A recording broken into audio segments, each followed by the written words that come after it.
tyre, a comparable run.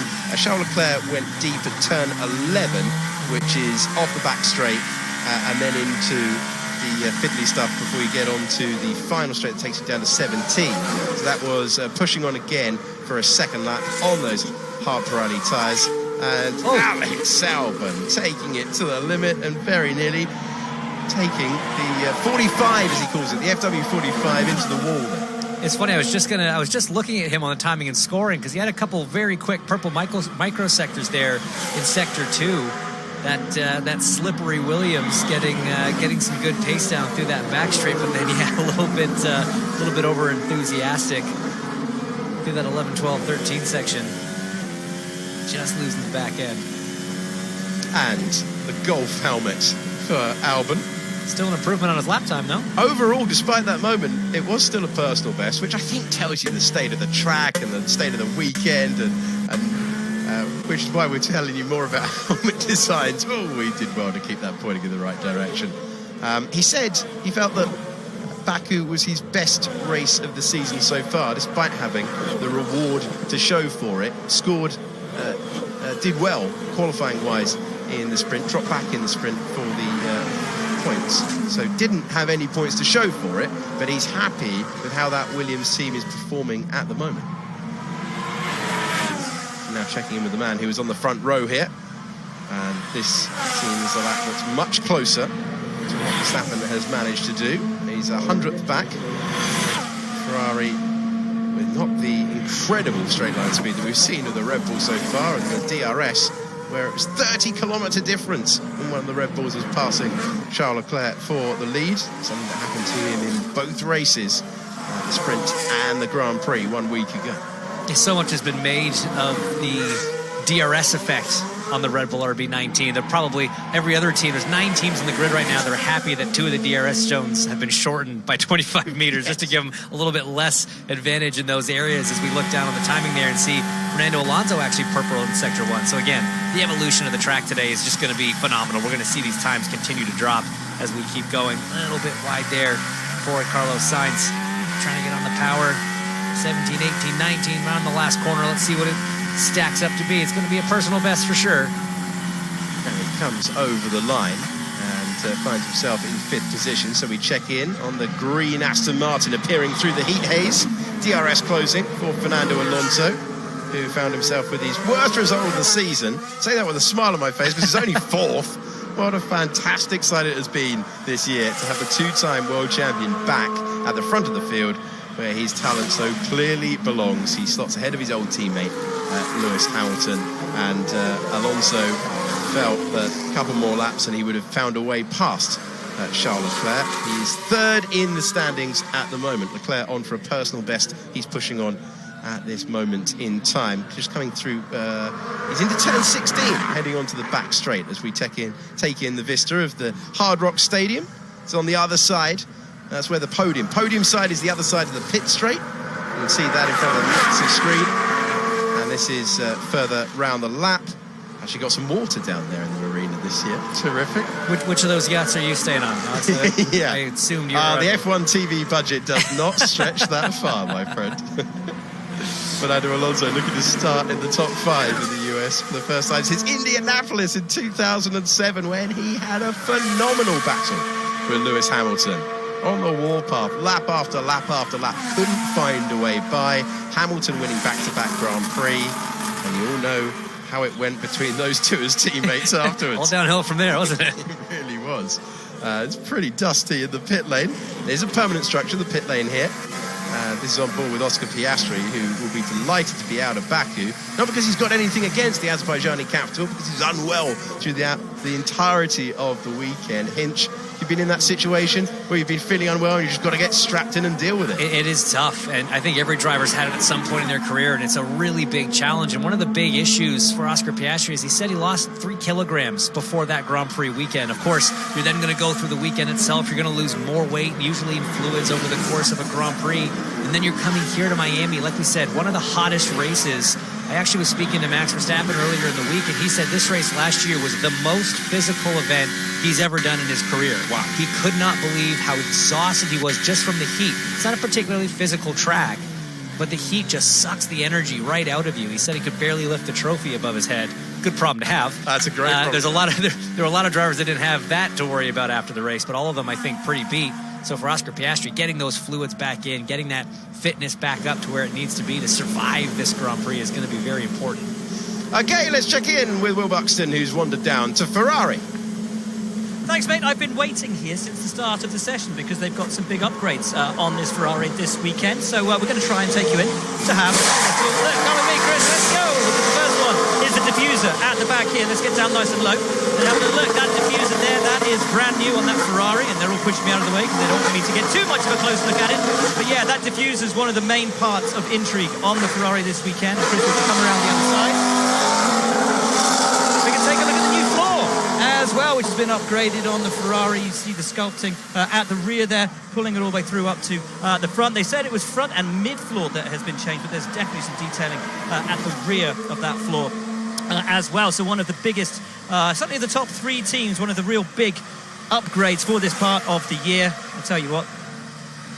Can we have a little look at the back? No, they're spinning it around. That's still locked then, really. Actually, while we're down here, I just want to show you something fairly interesting about the pit lane. And that is the fact that it's a very narrow pit lane down here. And so at Red Bull, you'll notice the box is in a straight line. At Ferrari, if you notice the straight line, it's slightly on an angle. And then when you get down to Mercedes, take a look at that. Massive angle for the Mercedes to be able to actually get in, stop, and then turn around and get out. All of the other boxes all the way down at a massive angle compared to the relatively straight lines for Red Bull and Ferrari at the start of the pit lane. Back up to you. Thank you, Will Buxton. I don't know who was tripping over at the end of that, but he was dodging something on the floor, maybe celebrating a terrific piece of TV. Oh, nailed it. Our guide down there in the pit lane as we look at a lock-up for Valtteri Bottas, who will be hoping to return to the points, because whilst Valtteri Bottas is having the time of his life out of the car, Bottas finds himself at the lower end of the standings. He's in 12th position. All his points scored in the opening Grand Prix of the year. 2 of the last 3 races, he's been down in 18th place for a multiple Grand Prix winner. And that is not what the expectation was for the team. How do we know that? At the start of the year, they were pitting Zhou Guanyu to take the fastest lap point away from the Alpine. So they thought they were in a battle for the midfield. The problem is this year, it's the closest ever battle for the midfield, and there is no defined back marker for pretty much the first time I can remember in Formula One history. Well, and that's just it. It's so challenging when the field is this competitive. Every weekend, someone has to be last. And it's so close and it's so tight in that midfield. If you just have a little bit of an off weekend, you're going to find yourself not battling just in and around the top 10. You're going to be battling for that last row of the grid. And it's a huge concern. And Bottas earlier this week just said it's just a grip issue. It's not so much the balance. We're just short on grip. And that's going to be extra painful here on an already low grip surface, but a high downforce track. So this is going to be potentially a bit of a tough weekend for the Alfa Romeo squad. Let's check in with Will Buxton, who's wandered down to Mercedes. Thanks, guys. You join me down here as the work is actually just coming to a conclusion, and I believe the front wing is about to go back on the car. A steering rack change for George Russell down here in the number 63 car. Yeah, there goes the front wing to be locked back on. So a steering rack change. Now, there's some chat going around that potentially it might have been a developmental part or an experimental part. In any case, certainly, I know Sam Collins can probably give us a little bit more on that. But in either case, a steering rack change, he said, I don't care if it takes half an hour. I'll tell you what, it's taken, I think, approximately 22 minutes to make that steering rack change for George Russell. So pretty good job all round from the Mercedes guys. Yeah, excellent stuff from Mercedes as we complete the fastest lap so far. Haas on top at their home event, and Hülkenberg, who has started 3 of the Grand Prix so far this year from 10th position. He's 1 lap pace, absolutely electric. That's one Haas. How about the second one? We're on board with Kevin Magnussen, Hinch, as we take it across the line. Yeah, all green sectors so far through this last long neck stretching turn 19, and he goes quick as well. He's all the way up to P3, so still a little bit off of Hulkenberg in terms of actual lap pace, but great to see both of those drivers getting some good clean laps in early. Soft tyres on both the Haas cars, but why not? Why not go attacking with half distance reached in the session, or about to, in a few seconds' time? Sargent now on the soft tyre as well. It's a real fiddly piece of racetrack. The drivers were not a fan of the 14 and 15 chicane last year. They wanted it removed. They haven't got their wish. They've got a new surface. And it's interesting because it ties into what we heard from Baku, where they made the DRS zones shorter, and George Russell pointedly saying that's what happens if you don't listen to the drivers. Yeah, and a few drivers jumped to his defense as well. I heard Lando Norris, maybe Carlos Sainz as well, said, yeah, we need to be a part of this discussion in the future, because there were some elements that have evolved on these cars since last year that were affecting the racing everywhere. And so they would have said, no, look, I know maybe you thought last year Baku was a little bit too easy to pass. Well, the cars in general are a little bit more difficult to pass in 2023 with the added downforces. We see Fernando Alonso taking a lot of that turn 15 curb. It's a little more forgiving than it was last year, and you can see the drivers are really pushing to get every single inch that they can. I want to bring Sam Collins in for a little bit of discussion on why the drivers are finding it a little bit harder to follow. Sam, take us through the journey of that, why that would be the case compared to last year. Well, these cars were all designed about improving following. That was the whole point of the new technical regulations. But as the teams and drivers start to learn a little bit more about the car design, particularly engineering of the aerodynamics of the car, they're starting to find little ways to perhaps find a little bit more downforce, but that makes the air behind the cars a little dirtier. They're also just trying different things with the tyres. The fact that DRS zones, though, are getting a little bit shorter, another 100 metres chopped off the DRS zones here in Miami, that's going to have a big factor as well. So the drivers are struggling a little bit more with the cars, but that's always going to come as the regulations start to evolve. We have seen the FIA and Formula One take a bit of action on a few solutions.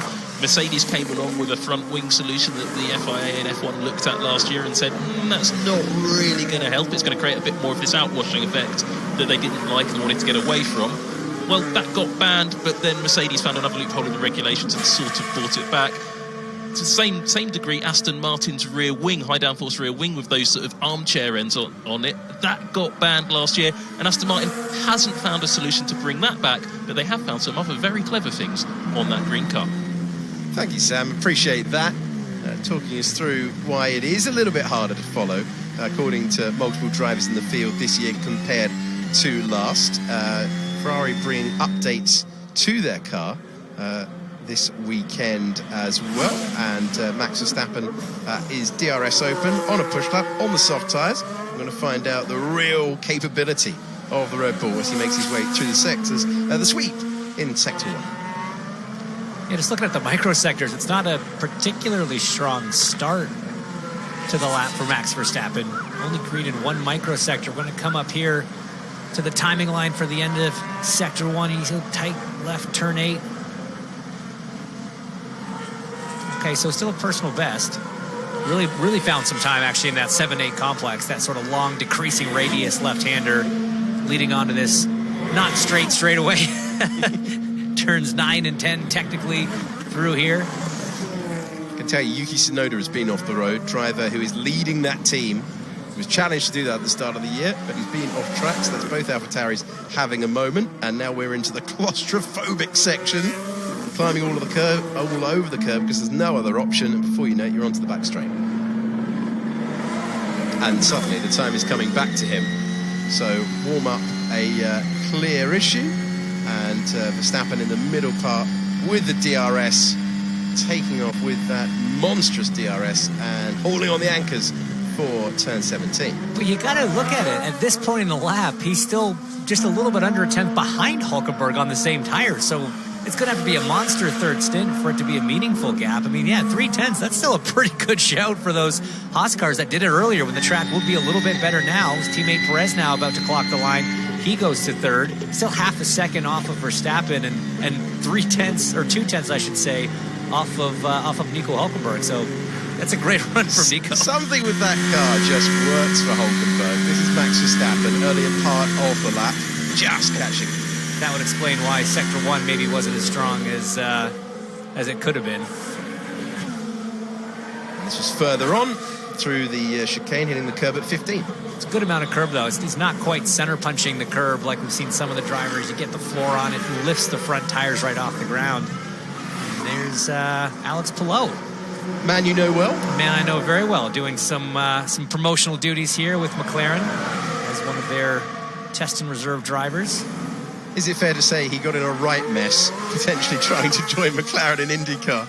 It's very fair. It's an understatement, I think. It was a messy situation indeed, but happily driving for Chip Ganassi Racing in IndyCar at the moment. My hands of ours got stuck as well, again, into the last corner. Oh, big accident. One of the Haas's in the wall. Into the wall then goes the Haas, and that... It's Nico Hülkenberg. It is indeed Hülkenberg coming out of turn 3, and the red flag out for the first major incident of the session. We've seen lots of minor moments, but this, a sizable one for Hülkenberg. Terrific pace out there. Very encouraging start to Haas's first home Grand Prix of the year, but he's found the wall on the exit of 3. Yeah, we were just talking about how great a lap that was, how strong the performance on the soft tires, and a weird place too. I mean, that's a flat-out section in a Formula One car, so it'll be interesting to see the replay. If maybe there was contact earlier on the lap that broke something. We saw a bunch of that at Baku. We did. So Hülkenberg, terrific pace so far. Baku was his poorest weekend, really, overall. Let's check back in on it. So we're coming through turn 1 now. Hinch, take us through it. Yeah, so you see flat out through this section, and I mean, is that just a case of getting a few millimeters offline, like Max Verstappen said? It's exactly what we heard from Verstappen.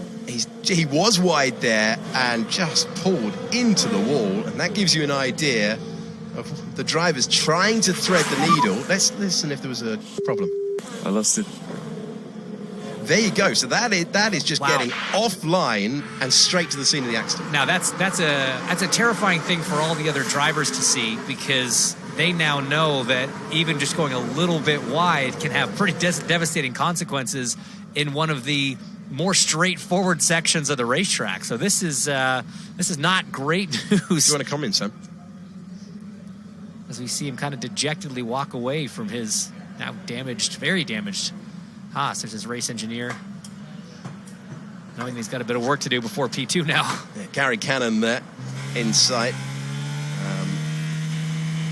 As we drift our way back as per the red flag procedure, you can see the planes overhead dragging banners. One of the unusual sights that you get around here. Lots of advertising. World seems to descend on this racetrack. A huge audience trackside, 270,000 across the Grand Prix weekend as Formula One celebrates its 3rd ever trip to Florida, but its 2nd ever to this Miami International Autodrome. And 24 minutes on the clock. If you're a new fan and you are new to Formula One, we tick down in practice, only qualifying and the race would we stop the time. And so we're ticking down 24 minutes, and this is another one. With these temporary circuits, you don't always get service roads, so as a result we've got the vehicle on the track, we've got the red flag out, we've got the Haas being recovered, but a wonderful sight of the Hard Rock Stadium where the teams are based in the paddock, and the Miami Dolphins have a bit of company down there. We've also got the Miami Open that takes place here at this facility as well, and it is a multi-sports facility now, thanks to Formula One joining, and a fantastic spectacle as well, with many fans already waiting for autographs at the paddock. Really good move, I think, by the organisers. Earlier, wasn't there? It slipped my mind, but it felt like it was Nick de Vries, it felt like a matter of time before one of them hit the wall, because, as I say, the walls are so unforgiving, as they are at any street circuit, but in that tight middle sector of the lap, the walls are so unforgiving, and with a lack of grip, it's a nightmare scenario on free practice 1. And let's not forget, Jody, as well, a circuit that a lot of these drivers will be driving for the first time. Yeah, Hülkenberg will be one of them. He's done such a good job with that flying lap to split the Red Bulls. It's really strong for him. First time, he's done 14 laps around this place. But in the end, he's made a mistake that's going to cost him a lot more than his second place is. A lot of damage to the Haas. That'll need some extensive repairs. And they've got a new floor on the car as well. Haas this weekend, have they got an extra part? Is Hulkenberg going to be now moved to an older spec? For what it's worth, that newer spec looks pretty quick right now. So all of these are considerations that a crash in FP1, yes, it's only the first practice and you can build up and have another 2 hours of practice time, but a lot of the time they have some more severe consequences. You know, the sound you can hear is another replay of the Haas backing into the wall, and it was just a little oversteer earlier on in the corner. Just moved him a little bit wider, and then he kept his foot in and lost it completely.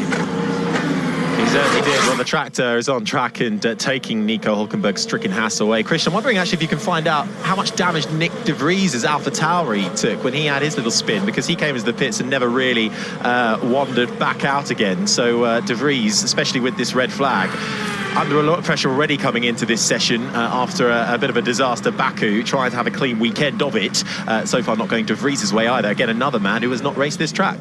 Hulkenberg, when he got out the car, went straight to go and have a look at the extent of the damage on the rear and punched the air in frustration when he saw that he'd whacked it.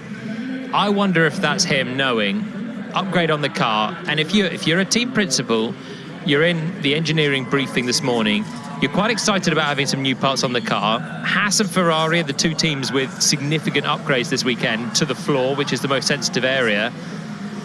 You've got to be just saying, look, it's a street circuit, the walls are right there. If you damage this, we're all scuppered for the weekend. And I wonder if Hulkenberg has just looked at that and thought, I might be back to the old spec for the rest of the weekend. We'll keep an eye on it. It looks like actually the front right was the one that took the biggest whack. But certainly Hulkenberg very, very frustrated as he left that. Christian has news, I hear. I do have news. George Russell has a new steering rack. So the reason I saw plenty of people huddling round the car is because they've completely replaced the steering rack on George Russell's Mercedes. So let's see when this session resumes whether George Russell will be any more comfortable, because as we heard, if you were listening at the very start of the session, he basically said, guys, this isn't worth it, I need to come in even if it takes half an hour because this is pointless. And the second thing was regards to the floor at Haas and wondering whether or not this spin that Haas have had might well be a symptom of getting used to a new floor. I just wonder whether that new floor has survived this. Jolien just mentioned that it's a big upgrade for Haas. Well, whether they will now be able to keep it on Nico Hulkenberg's car for the rest of the weekend remains to be seen. And while I was getting that information, Harry, I understand you sent me some homework, which I can only apologise I missed. What was that? That's all right. I just wondered what was going on with Nick de Vries and how much damage he took in his very similar incident to Nico Hulkenberg, although he kept it out of the wall a lot better and it was further around the lap. But he came into the pits and never really had a wander back out again. And obviously he's a bit under pressure for track time, especially after Baku. So just wondered what was going on with his car. Leave it with me. I shall endeavour to find out, because I'm next door to AlphaTauri. So let's have a little wander. I'll report back. When you get a moment, Christian. Thank you very much. 19 minutes on the clock, still going down under red flag conditions here in Miami for this free practice one session, and everybody back into the pits after an incident for Nico Hulkenberg coming into turn 2 and 3, hitting the barrier, facing the wrong way in his Haas after setting a blistering lap time on the soft tyre, bumped down to second in the end, just 0.3 back from Max Verstappen, also on the soft tyre. Then it's Perez and Magnussen, the top 4, all on softs. Albon, Leclerc, Alonso, Hamilton, Ocon, Piastri, the top 10. Valtteri Bottas in the Alfa Romeo, Jolien. I have written that down because I've been a bit confused about Bottas and his pace the last couple of races. Is it purely down to the car not quite being there, or has Bottas kind of fallen off the cliff a little bit? Because a great first time out in Bahrain, getting 8th place, but since then, that Alfa Romeo has been nowhere. Yeah, I mean, you and me the same. I think we're both confused about Valtteri. The Alfa Romeo was good in pre-season testing, looked pretty sharp in Bahrain. Bottas got in the points straight away, had a really decent race in Bahrain, got an 8th place result. Since then, he's just been languishing at the back of the field. He's finished 18th, 11th and 18th. The 11th was out of, I think, 12 finishes or 11 finishes in Melbourne. So it's really been tough for Bottas. But what I'm actually been. He's right now. He's sitting in 16th. Zhou is 19th. Obviously, the Alfa Romeo car is not working well, despite maybe somehow it was a bit of a Bahrain special. There's not been extensive upgrades to the other cars for them to fall back this much. It's obviously pretty tight in that area, so losing a couple of tenths makes a big difference. But I'm just surprised at how well Zhou is doing compared to Bottas. Let's not forget, Zhou's not really highly rated, but it's just his comparisons to Bottas make us rate him a little bit more highly, and they're neck and neck a lot of the time. Bottas is a multiple Grand Prix winner. I feel like he's underperforming at the moment in that car, but it's really difficult to tell. Well, it's 2 apiece at the moment between him and his teammate Zhou Guanyu in qualifying and the race, 2-2. Session has restarted, by the way, so we'll get about 17 minutes of on-track action. The Red Bulls and the Mercedes were first out of the pit lane, and Max Verstappen leading Lewis Hamilton and getting a little bit feisty on track as they come into the breakers. And Hamilton trying to find a way through as they head into turn the final corner of the turn 1, I should say, and round they go. But Verstappen out. We'll get about 17 minutes then. Christian, I hear you have completed your homework. I've completed my homework. I'm good like that, Harry. I was always a teacher's pet at school. And I'm at AlphaTauri as we speak. Yuki Tsunoda was straight back out when the red flag conditions were lifted. But Nick de Vries, I can see his car now. I don't think there was any damage. If there was, we don't know about it. But the back and the front is off Nick de Vries's car, and there are quite a few people huddling round it. And what's notable is, you know, when we were talking about George Russell a little bit earlier, there was it was clearly quite frantic, people trying to get him back out quickly. Here, the car's in bits, and it's all a lot more casual. It doesn't look like a Formula One car that's going to be going out the garage anytime soon. And you just think, we've already been talking in the programme, haven't we, about Nick de Vries. You know, we said that Logan Sargent could do with putting a weekend together. There's been such flashes of pace from Logan Sargent. We haven't seen those from Nick de Vries, really, if we're being honest. We've got another street circuit, another new circuit for him to learn, and already his car's in bits as they try and make him happier in it, and he's missing out on valuable run time. It's just already a less than ideal start to the weekend. It really is. I think it also highlights Yuki Tsunoda certainly stepping up in performance this year, especially the last 2 Grand Prix, points back to back, and there was a lot of pressure on Tsunoda coming into the season to kind of fill that void of Pierre Gasly. Looks like he's done that, and Nick de Vries struggling with rookie mistakes. I've been very impressed with Tsunoda, how he's been able to put so much pressure on de Vries on the other side of the garage. Honestly, I thought de Vries would come in and probably lead the team the way that he did it. He did so well in Monza and the Williams last year. He's got a proven track record, winning in FE, F2. He's quite experienced, 27 for a rookie. That's quite. He's got, you know, a few years working with Mercedes in the sim, working with Hamilton and Russell last year as third driver. Plenty of mileage. And I really thought he'd come in and do well, but Tsunoda seems to have really upped his game with a bit of pressure of new blood in the team. And we didn't see a replay of de Vries' crash from the outside. No. It didn't look to me like he hit the wall. If he did, it was very, very slight. So I do wonder if there's actually a car issue other than him hitting the wall for that one. We never got an external shot. Possibly. Sounds like more homework for Christian Hugel, but we'll see. 14 minutes left for this free practice 1 session. Verstappen is still the fastest. Speaking of Yuki Tsunoda, he's just popped it up into 8th. He's training now with Daniel Ricciardo's former trainer, performance coach Michael Italiano, and unlike what you see perhaps in the Drive to Survive show, Tsunoda has had a bit of a turnaround when it comes to working out and fitness and having the right diet. He seems to have got that side of it nailed down now, moved closer to the team's base in Faenza. But it's all a bit of a change for AlphaTauri at the moment. Franz Tost last weekend announcing that he will be off at the end of the year. Laura Mekies from Ferrari coming in. But Tost is always of the storyline that you've got to give a rookie, which Nick de Vries is, 3 seasons until they find their true pace. I don't know if the Red Bull bosses would agree with the AlphaTauri boss, though. Famously ruthless at Red Bull. Helmut Marko, a lot of the time, wouldn't even give drivers a chance in a Toro Rosso back in the day or an AlphaTauri. Then they get in, do half a season and just be hiked out. Really, really ruthless. And that's why the pressure will be even more on de Vries, I think, because we know how Red Bull can be. Verstappen, upped his pace on the last lap at the top of the tyres. Now has 8 tenths in hand over Hulkenberg, who's still second, and Perez, who's still third. Alonso and Ocon just improving in 4th and 5th. Still can't beat Nico Hulkenberg's time though.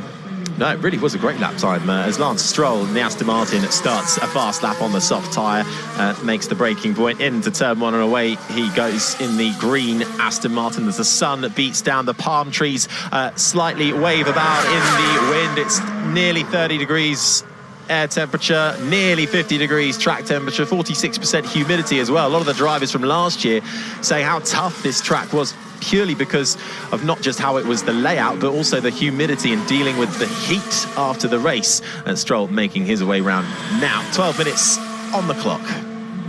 It is a humid part of the world.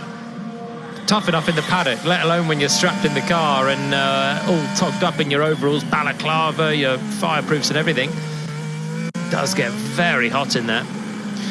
Piastri just got up to 5th in the McLaren on a soft set of tyres. Gasly, I was wondering what he was doing down in the Alpine, was languishing down in 19th, but he's coming out now on an out lap, so we'll see what Gasly can do. He's coming out on the soft tyre, so we're going to get some soft tyre running in Hay at the end of this free practice 1 session.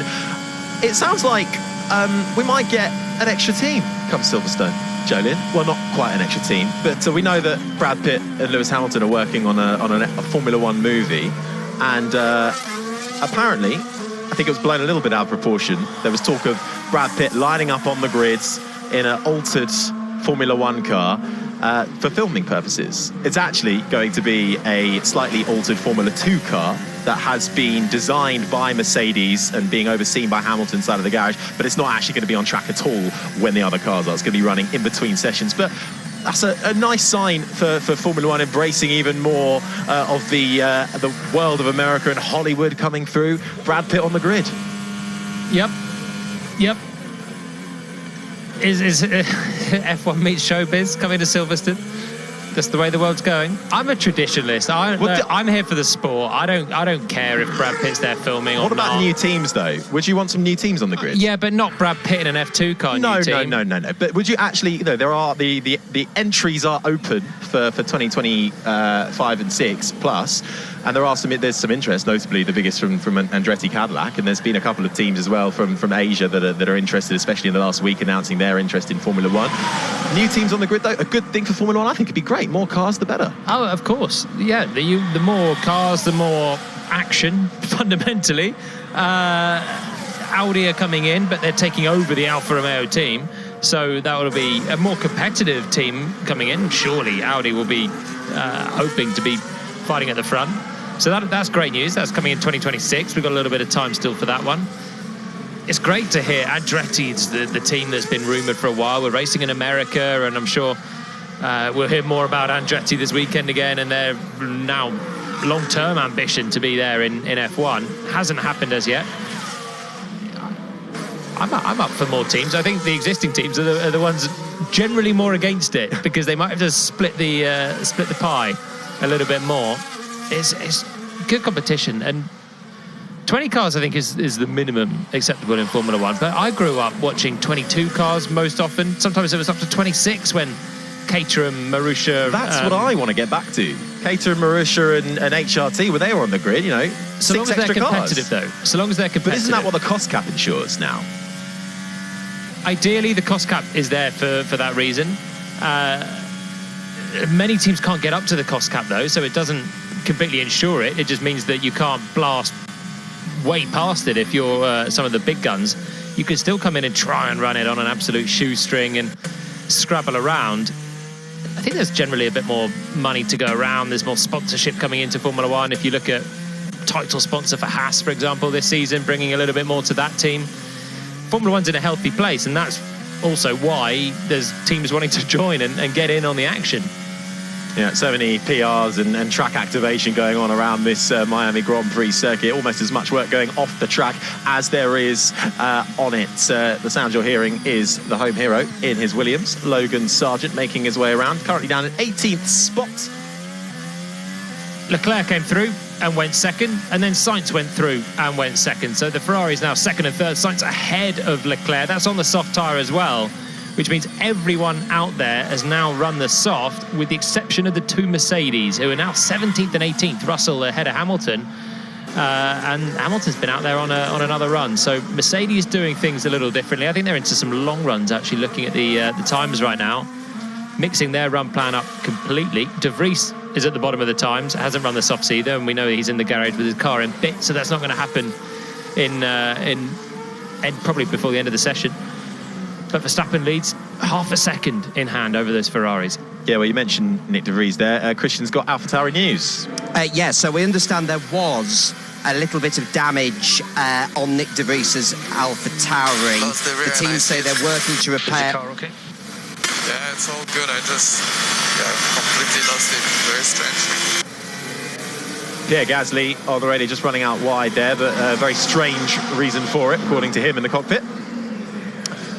Yes, sorry, Harry. Nick De Vries, AlphaTauri saying that the car was damaged. We don't fully know how severely or what exactly the damage was, but I mentioned a little earlier that unlike when George Russell's mechanics were working frantically to try and get him back out, clearly the fact that it was much more leisurely suggested they were never going to get him back out for this session. So yeah, almost no running for Nick De Vries in FP1. There was some damage, and the team are working to repair the car for FP2. Compared to when you last came to me, it's in even more bits now. There's barely any of it on it. So yeah, a big repair job by the looks of it, or at least a big set of changes going in to Nick De Vries' AlphaTauri in time for FP2, where he will be desperate to get some good running. We never did see that crash, and we never saw him rejoin either, which was investigated briefly and then cleared as not dangerous. But something must have happened there around that, and maybe he did just tap the wall, and that was the cause for his lengthy stay. But he obviously drove the car back to the garage under normal AlphaTauri power. So tough one for De Vries, who will lose more track time, be more on the back foot this weekend, and it's a track that he doesn't really know either. So it doesn't rain but it pours at the moment for him. For Leclerc, it's looking all right. Fastest first sector of anyone on this lap. Hits the brakes, coming down to the left-hander at turn 11, into the first DRS zone, comes past the corner where De Vries hit the wall earlier on, takes a late apex to the right-hand side, now slows it down for 14.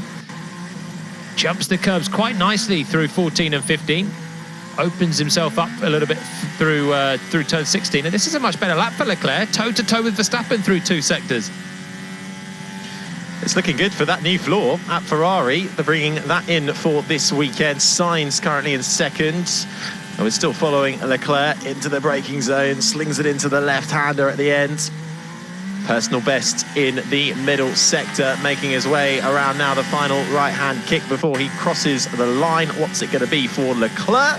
He slots up into second, losing a little bit of time to Verstappen in that final sector, about 2.5 tenths in total from the fastest lap time, which is a 1:35 from Verstappen. Yeah, so a couple of tenths in the final sector, which is basically one corner and a fair amount of straight line, and that's where Red Bull, particularly with that DRS, are very strong.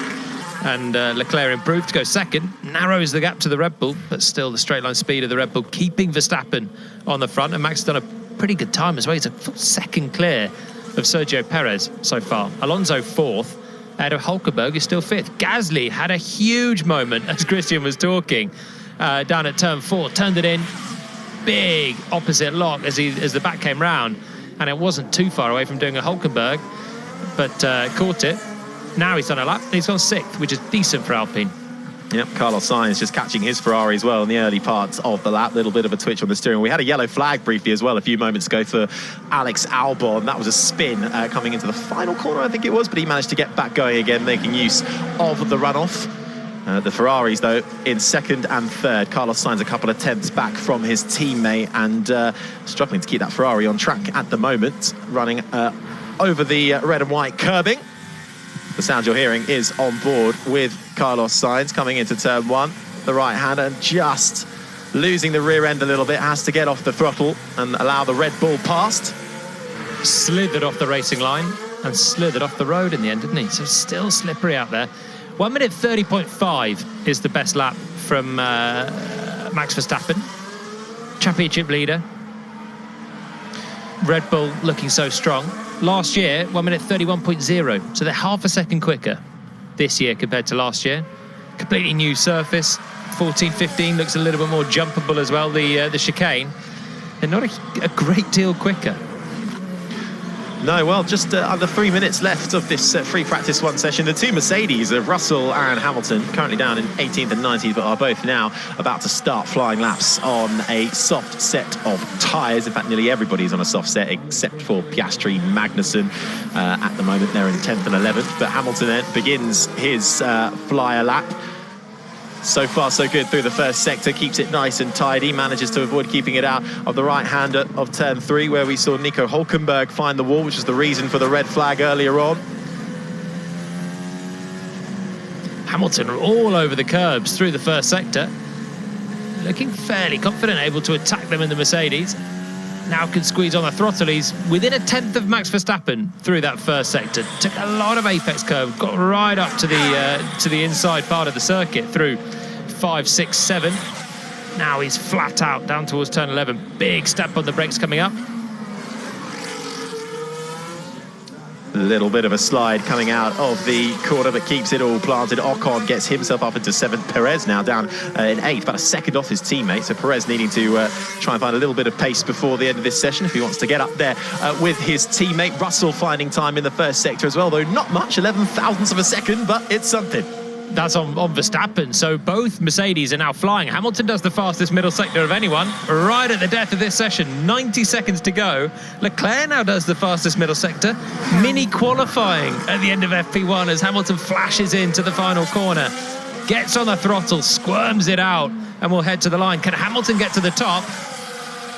We wait and see. He crosses the line. He does do so. It's a 1:33 for Lewis Hamilton in the Mercedes with a minute left of free practice one in Miami. Goes fastest, 2/10 clear of Verstappen. But what can his teammate George Russell do? Overall best in the middle sector, down the long back straight. We ride on board with George Russell down through the gears into the left-hander. Foot to the floor now, round the final couple of corners, the quick left-hander and the right-hander at the final corner across the line for George Russell. Can he pip his teammate? He can by 2/10. This isn't qualifying, it's only free practice, but it's a Mercedes 1-2. Russell leads a 1:30.125, the fastest lap time.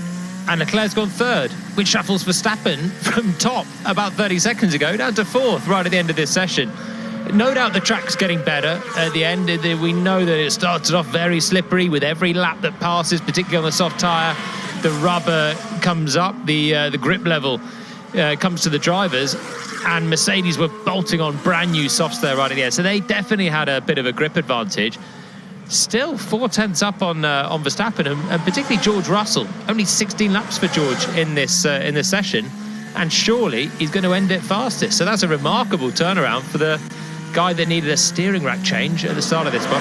Spent 30 minutes in the pits, would jump out, and as the checker flag waves, Mercedes have a 1-2. Who'd have thought it? Who'd have thought it? It is George Russell with the fastest lap time. Let's hear from him. Oh my word. Oh. I'm trying to get out of the way of everyone. Hey, yeah, it's very busy there. And coming a cropper into 14 and 15, that really tight left-hander and right-hander. George Russell just getting trying to get out of the way and then trying to move his way past the Ferrari in front. We also see Logan Sargent finding the runoff area, but manages to keep it going. Big snap on the steering wheel, but keeps it pointed in a straight line. Checker flag, though, is out for this first free practice session to kickstart track action here for the Miami Grand Prix, the first of 3 races in America on the Formula One calendar. We'll also head to the Circuit of the Americas in Austin, Texas, and Las Vegas for the first time.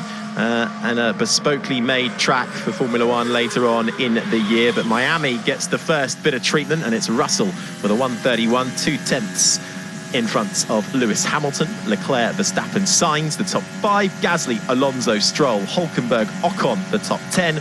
Perez down 11th in the end in front of Piastri, Magnussen, Bottas, Albon, the top 15. Norris, Zhou, Tsunoda, Sargent and De Vries with issues, and that car in pieces in the garage in his AlphaTauri after a little squirmish against the wall. We didn't think it looked as bad as Nico Hülkenberg's crash, which brought out the red flag, but we didn't see any proper replays of Nick De Vries' crash, so not quite sure at the extent as to how he hit the wall, but certainly not the best start for Nick De Vries, the rookie, one of the rookies in the field. Christian, Well, there were some wry smiles down at Mercedes as Lewis Hamilton and George Russell were setting their times. I mean, let's be honest, this is a team with multiple world championships. They are not going to be getting carried away with being quickest in practice. But yesterday, there wasn't too much optimism for Mercedes that they were going to be too close, and they end the session with smiles on faces down at Mercedes. And as you say, Jolyon, George Russell, who was in the pits right early doors complaining he could barely drive the car and needed to have his steering rack changed. Well, bit of a rags to riches story for him, isn't it, I guess you could say. Oh, very good. Rags to riches. What a debut. Can only apologise. I mean, class from Hugill, class from Russell from that session.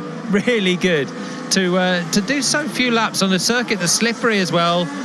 Walls right on the side, crash for Hulkenberg, little tap of the wall for De Vries. It's very easy to try and make up for lost time and push too hard too soon and give your team more of a headache through the weekend. But Russell, a couple of tenths up on Hamilton, and just for the Mercedes team, that's a great start to it. Encouraging start as well, Jolyon, for Haas, despite the incident for Nico Hulkenberg. Showed a huge amount of pace. In fact, he didn't get obviously another lap time in, but it was still enough for ninth come the end of the checkered flag in that free practice 1 session. Well, it's encouraging. It just depends if they've damaged the new floor that's on the car that looked like it's working really well. Magnussen 13th in the end is not terrible either in the other Haas. That's right in the midfield fight, but Hulkenberg up in ninth with that flyer separated the two Red Bulls when they went on soft tyres as well. So really good from Hulkenberg. Perez on the softs, he couldn't match him when he went, so the red flag then stopped Checo going again. But it just depends for Haas if they can get that sorted. Well, certainly the Mercedes looking quick, then the Ferraris and the Red Bulls right up there as well. Pierre Gasly sneaking into the top 6 in his Alpine after being in the pits for quite a lot of that session towards the rear of the field. His teammate Esteban Ocon rounds out the top 10. The two Aston Martins in 7th and 8th as well. Sturdy starts for them, about a second off the pace, just over in that free practice 1 session, which was a little bit blighted with incident, of course, for Nico Hulkenberg and Nick De Vries. The rookies getting up to speed, but that just about does it for this first free practice 1 session. George Russell on top ahead of Lewis Hamilton, Charles Leclerc. My thanks to Jolyon Palmer, Christian Hugill down in the pits. I've been Harry Benjamin. Thank you for listening. Do join us again for FP2 at 10:25 on Sports Extra. We've got rugby league coverage on the way, and this has been an IMG production for BBC Radio.